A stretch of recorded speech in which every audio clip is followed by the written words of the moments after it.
15 lakh tax return দাখিলকারীর মধ্যে 10 লাখেরই আয় 3.5 লাখ টাকার নিচে।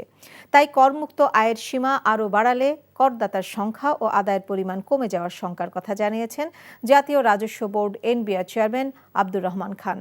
সকালে অর্থনৈতিক রিপোর্টারদের সংগঠন ইআরএফ এর সাথে প্রাক বাজেট আলোচনায় তিনি একথা জানান।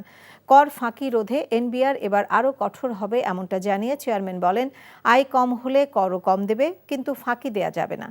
আলোচনায় ইআরএফ এর পক্ষ থেকে বেসরকারি প্রভিডেন্ট ফান্ডকে করমুক্ত রাখা, ভ্যাটের হার 7% করার পাশাপাশি পত্রিকা, টেলিভিশন ও অনলাইন সহ মিডিয়ার উপর আরোপিত কর হার কমিয়ে আনার প্রস্তাব দেওয়া হয়। এছাড়া কর আদায় পদ্ধতি পুরোপুরি ডিজিটাল করা এবং বর্তমান নিত্যপণ্যের দাম বৃদ্ধির সঙ্গে সমন্বয় করে কর মুক্ত আয় সীমা আরও 50,000 বাড়িয়ে 4 লাখ টাকা করারও দাবি জানিয়েছে ইআরএফ। এই ঈদে জামা জুতো অ্যাক্সেসরিজের ডিসকাউন্ট